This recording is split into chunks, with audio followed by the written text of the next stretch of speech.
नमस्कार.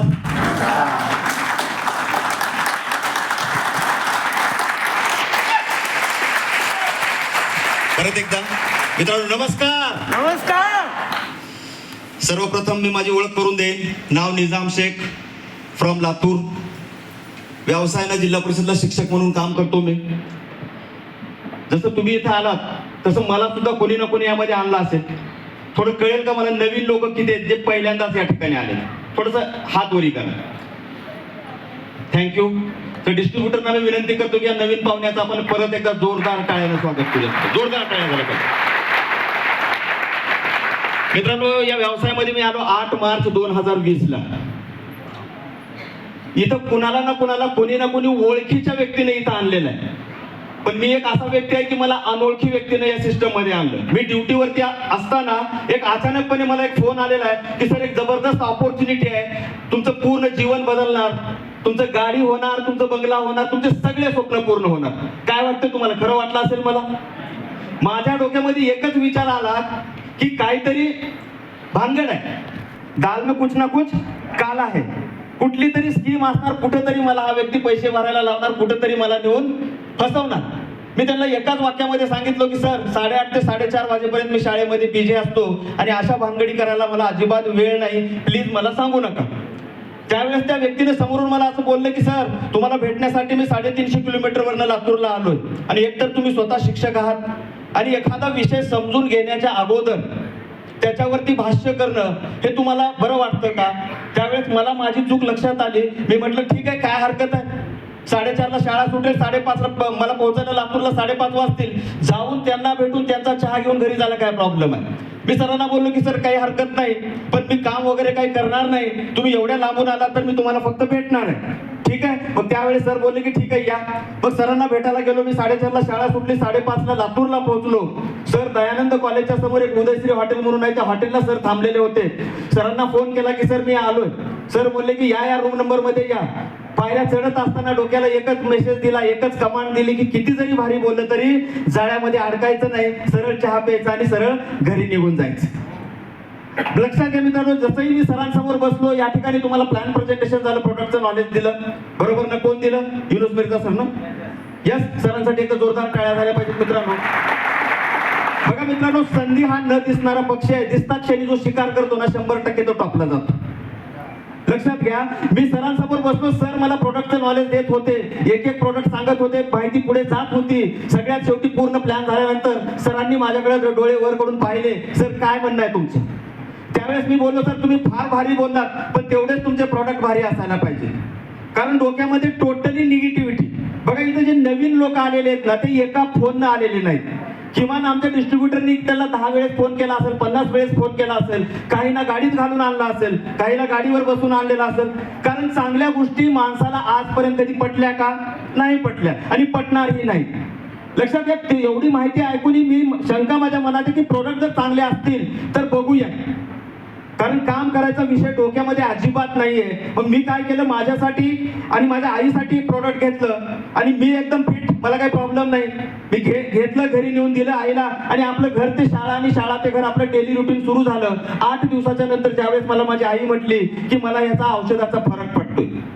बघा, जोपर्यंत चमत्कार दिसत नाही ना मित्रांनो, कोणी नमस्कार घालत नाही. जसंही आईनं मला सांगितलं तर मला माझ्या मला एक विश्वास आला आणि मग मी समोरून सरांना फोन केला की सर तुम्ही जेवढं भारी बोललात ना तेवढे तुमचे प्रोडक्ट भारी आहेत. आता मला काम करायची इच्छा होते माझी, नेमकं मी काय करू ते सांगा. बघा सरांनी सुद्धा विचार केला की एकतर हा माणूस विचित्र दिसतो, एकतर जाळ्यात आपल्या येत नव्हता, ऐकत नव्हता, आता याची इच्छा झाली तर त्याला इथं तिथं बसवण्यापेक्षा बघा 8 मार्च 2020 चा तो दिवस आहे ना, माझ्या लाईफला टर्निंग पॉईंट देणारा दिवस आहे. मी थँक म्हणेन या ठिकाणी आमचे युनुस मिर्झा सर सिलिंग आचीवर होते त्यावेळेस, त्यांचा तो प्रोग्राम होता आणि त्या प्रोग्रामला मला सरांनी या ठिकाणी घेऊन आलं. नेहमीप्रमाणे उशिरा आम्ही पोहोचलो, बसायला जागा नाही, फार मोठा क्राऊड आहे. आम्हाला जमिनीवरती बसून तो प्रोग्राम या ठिकाणी अटेंड करावा लागला. आणि बघा प्रत्येक व्यक्तीमध्ये एक मस्ती असते, एक इगो असतो. माझ्यामध्येही होता, कारण मी जिल्हा परिषदला शिक्षक आहे ना. आता किती लोकांना नोकरी आहे जिल्हा परिषद शिक्षकाची? फार कमी लोक आहेत ना. ते तो इगो माझ्यामध्ये होता आणि मला वाटायचं की हे आपलं काम नाही.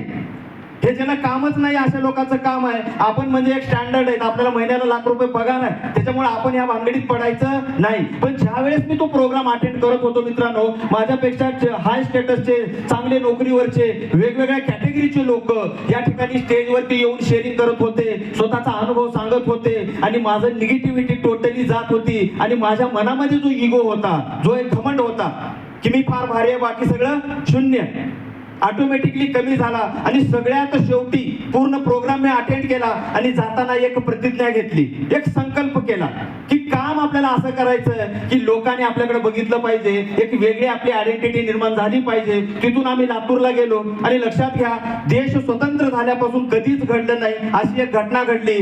23-24 मार्चला लॉकडाऊन लागलं. लक्षात घ्या, म्हणजे आमचा जन्म हा लॉकडाऊन मधला जन्म आहे. लॉकडाऊन मध्ये आम्ही MI लाईफस्टाईल मध्ये आलो. लक्षात घ्या, आम्ही पण 4-8 दिवस घाबरून घरामध्ये बसलो. विचार असा केला की जन्म आणि मृत्यू त्याच्या हातामध्ये, बरोबर ना? एक लक्षात घ्या, आणि बाहेरही गेलं तरी मरणार, घरीही बसलं तरी मरणार, त्याच्यापेक्षा काम करूया. आणि कामाला सुरुवात केली मित्रांनो. लोकांना माहिती सांगत गेलो. या सिस्टीम मध्ये येणाऱ्या प्रत्येक व्यक्तीचं एक स्वप्न असतं. काय असतं? की मला नॅशनल टीम कोऑर्डिनेटर बनायचं. बोर होते? एकदा जोरदार टाळी झाली पाहिजे. बघा, टाळी वाजल्याशिवाय आतून येतच नाही, बरोबर ना? एक लक्षात घ्या, माझं पण स्वप्न होतं की मला पण, कारण माझे गुरु मला सांगायचे की सर, इज्जतवाली जर रँक कुठली असेल ना तर ती आहे नॅशनल टीम कोऑर्डिनेटर. माझ्या डोक्यामध्ये तो मेसेज गेला मित्रांनो. लोकांना सांगत गेलो. कंप्लीट 24 महिन्यामध्ये नॅशनल टीम कोऑर्डिनेटर ही रँक या व्यवसायाच्या माध्यमातून मी ब्रेक केली मित्रांनो. आणि आज या ठिकाणी CTC या पदापर्यंत मी पोहोचलो. लक्षात घ्या, ह्या सगळ्या गोष्टी मी तुम्हाला का सांगतोय. आणि आजही ड्युटीवरती आहे. पार्ट टाइम मध्ये मी काम करून या म्हणजे CTC म्हणजे 100% येणाऱ्या काही महिन्यामध्ये मी ITC होतोच आहे, बरोबर ना? एक लक्षात घ्या, पार्ट टाइम करून सुद्धा या व्यवसायामध्ये माणूस उंचीवर जाऊ शकतो, सक्सेस होऊ शकतो. फक्त गरज आहे मित्रांनो, एक बर्निंग डिझायर, एक जबरदस्त इच्छाशक्ती, स्वतःची परिस्थिती बदलण्याची चीड स्वतःला जोपर्यंत निर्माण होणार नाही ना मित्रांनो, तोपर्यंत आपल्यामध्ये बदल होणार नाही. प्रत्येक माणसाला बघा, या ठिकाणी ओळखीच्या व्यक्तीने आणलं, मला अनोळखी व्यक्ती, आणि माझा ॲटिट्यूड तर असा होता त्यांना, मी त्यांच्यापेक्षा भारी. लक्षात घ्या, माणसाच्या जीवनामध्ये 2 लोक फार महत्वाचे आहेत मित्रांनो. एक जन्म देणारे आई वडील आणि दुसरा मार्ग दाखवणारा मार्गदाता. काहीच लोक सक्सेस आहेत, पण मॅक्सिमम लोक आपलं ऍडजस्टमेंटचं लाईफ जगतायत. का? त्याचं कारण आहे की लोकांनाच एक चांगला गुरु भेटणं गरजेचं आहे, एक चांगला गाईड करणारा भेटणं गरजेचं आहे. आणि असं मला गाईड करणारं, या सिस्टम मध्ये घेऊन येऊन मला या पदापर्यंत पोहोचवणारे माझे great and great upline diamond executive Tatya सरांसाठी एकदा जोरदार क्लॅपिंग झालं पाहिजे मित्रांनो, जोरदार क्लॅपिंग झालं पाहिजे. मला एकच या प्रसंगी या ठिकाणी बोलावं असं वाटतं, मॅक्सिमम जॉईंट डिस्ट्रीब्युटर्स आहेत, बरोबर ना? मॅक्सिमम जॉईंट डिस्ट्रीब्युटर आहेत, नवीन गेस्ट पण आहेत. नवीन गेस्टना पण या ठिकाणी ज्याही व्यक्तीने तुम्हाला आणलेला ना मित्रांनो, तो तुमच्यासाठी एक मी म्हणेल तो फरिश्ता आहे, एक देवदूत आहे. एवढी मोठी लोकसंख्या असताना, एवढे मोठे प्रचंड 150 करोड जनता देशामध्ये असताना आमच्या डिस्ट्रीब्युटरने तुम्हालाच उचलून इथं का आणलंय? आपण सगळे आध्यात्मिक लोक आहोत, आहेत ना? लक्षात घ्या, आपल्या दिवसाची सुरुवात ईश्वराच्या आराधनेशिवाय होते का? एक श्वास घ्यायची सुद्धा आपली अवकात नाही, बरोबर ना? ताटातला घास तोंडात घालेपर्यंत जीभ जाऊ शकतो, म्हणजे आपल्या हातामध्ये काहीच नाही. लक्षात घ्या, आपण इथं येणं, मी आलो हे म्हणणं चुकीचं आहे. ईश्वरानं सद्बुद्धी दिली त्या व्यक्तीला की तुम्हाला या ठिकाणी घेऊन यायला सांगितलेलं आहे. लक्षात घ्या, आता बघा, ईश्वर फक्त मार्ग दाखवू शकतो. त्या मार्गावरती चालायचं का नाही कोण ठरवायचं? आपण स्वतः ठरवायचं. गेले 2 तास झाला, 1.5 तास झाला आपण हा प्रोग्राम या ठिकाणी अटेंड करतोय. याच्यावर लक्षात घ्या की आता वेळ आलेली आहे डिसिजन घ्यायची, आणि डिसिजन घेतानाच आपण 100% चुका करतो, आणि तिथंच आयुष्यातल्या बऱ्याचशा संध्या आपण गमावून बसतो. आज विचार करायची गोष्ट आहे की एवढी जबरदस्त ऑपॉर्च्युनिटी आहे. एक लक्षात घ्या की 185 रुपयाच्या प्रोडक्टनं मला या व्यवसायामध्ये CTC बनवलं. युरिफ्लश लिक्विड फक्त मी माझ्या आईला दिलेलं होतं. ते एक प्रोडक्ट माझ्या आयुष्यामध्ये आलं, आणि त्या प्रोडक्टनं जो विश्वास दिला, त्या विश्वासाच्या जोरावरती आज CTC पर्ल आहे. लक्षात घ्या, तसं तुम्हाला सुद्धा त्या डिस्ट्रीब्युटरनं इथं आणलेल्या नवीन गेस्टला ईश्वरानं सद्बुद्धी दिलेली आहे. तुम्ही सगळं प्रोग्राम अटेंड केलेला आहे. कंपनी जबरदस्त आहे, प्लॅटफॉर्म जबरदस्त आहे, लीडरशिप जबरदस्त आहे. लक्षात घ्या, आता गरज काय आहे? डिसिजन घेण्याची. पण ज्यावेळेस डिसिजन घ्यायची वेळ येते त्यावेळेस आपण 100% चुका करणार. ज्या व्यक्तीने आपल्याला इथं आणलेला तो आपला व्यक्ती आहे, ओळखीचा आहे. काही डाऊट्स असतील, काही कळलं नसेल तर त्याच व्यक्तीला विचारायचं. पण प्रॉब्लेम होतो काय, आपण हा प्रोग्राम झाल्याच्या नंतर इथून घरी जातो, बाहेर जातो, ज्याला माय लाईफस्टाईल का माहित नाही, ज्याला एलिमेंट्स माहित नाही, ज्याला मार्केटिंग माहित नाही, ज्याला डायरेक्ट सेलिंग माहित नाही, अशा लोकांसोबत जाऊन सल्ला मसलत करतो, त्यांना चर्चा करतो की असं असं या ठिकाणी मी गेलेलो होतो आणि त्या ठिकाणी एवढी जबरदस्त ऑपॉर्च्युनिटी आहे की 30,000 रुपये भरायचे, त्याचे प्रोडक्ट मला येणार आहेत, आठवड्याला कमीत कमी मला 1200 रुपये भेटतील, जास्तीत जास्त आठवड्याला 2,10,000, महिन्याला 8,40,000, वर्षाला 1 करोड रुपयाचं पॅकेज मला भेटतंय. त्यावेळेस समोरचा व्यक्ती वरून खाली बघतो, तो काय म्हणेल, तू कर, मी तुझ्या सोबत आहे, आपण दोघे जण मिळून लढू, असं कुणी म्हटलंय का आजपर्यंत? कुणीच म्हणत नाही मित्रांनो. एक लक्षात घ्या, आपल्या समाजाचं जे प्रोग्रामिंग आहे ना, 90% प्रोग्रामिंग काय आहे, निगेटिव्हिटी आहे. अहो स्वतः आपण निगेटिव्ह आहेत. समजा हा छोटा बाळ आहे, संध्याकाळी 8 वाजता जर घरातून बाहेर जात असेल तर त्याला त्याची आई म्हणते बाहेर जाऊन भूत लागेल, म्हातारी उचलून घेऊन जाईल. पण तू हिम्मतवान आहे, तू लढू शकतो, तू कुठेही जाऊ शकतो, असं बोलतो का आपण कधी?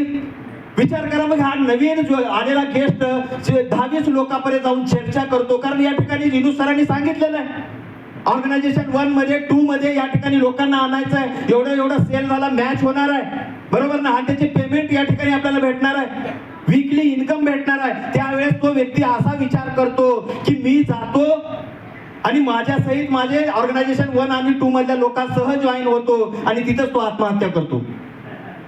कारण बघा, गेले 2 तास आला हा जो ऑपॉर्च्युनिटी आपण ऐकतो, आपण समोरच्याला 2 मिनिटांमध्ये सांगतो आणि 10-20 लोकांपर्यंत पोहोचल्यानंतर सगळे लोक निगेटिव्ह बोलतात आणि तो विचार असा करतो की हा व्यवसाय माझ्यासाठी नाही, मी करू शकत नाही आणि आयुष्यातली आलेली संधी घालवून बसतो. बघा, मला साधं सिंपल उदाहरण आहे. समजा जेवण आपण केलेलं आहे, समजा मी जेवण केलंय आणि या व्यक्तीला जर म्हटलं की सर भात कसा होता, वरण कसं होतं, भाजी कशी होती, तो काय सांगणार मला? चव.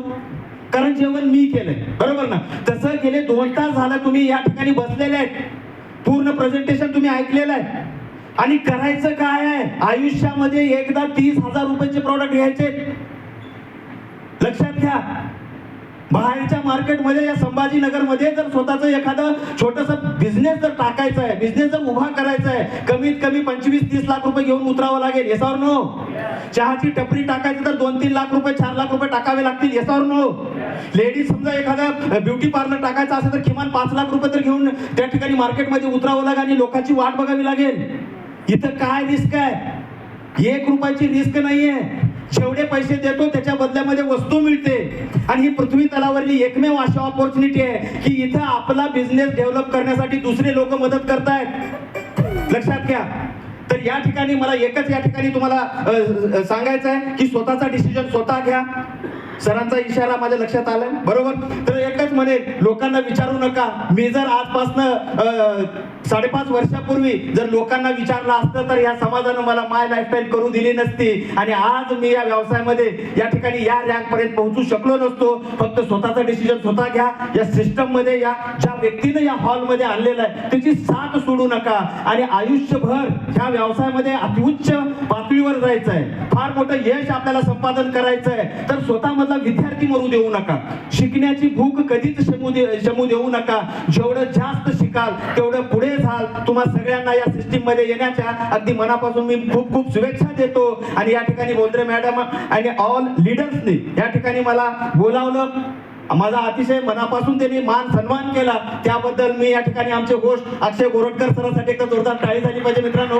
अतिशय जबरदस्त होस्टिंग सर करतायत. तर या सगळ्यांचे या ठिकाणी मी मनातून आभार या ठिकाणी व्यक्त करतो आणि तुम्ही सुद्धा तुमच्या आयुष्यातला महत्वाचा वेळ मला दिला त्याबद्दल तुमचे पण आभार या ठिकाणी व्यक्त करतो आणि तुम्ही 100% या व्यवसायाला मनातून सुरुवात करणार ही अपेक्षा या ठिकाणी व्यक्त करतो आणि इथंच थांबतो. Wish you all the best. जय हिंद, जय लाईफस्टाईल.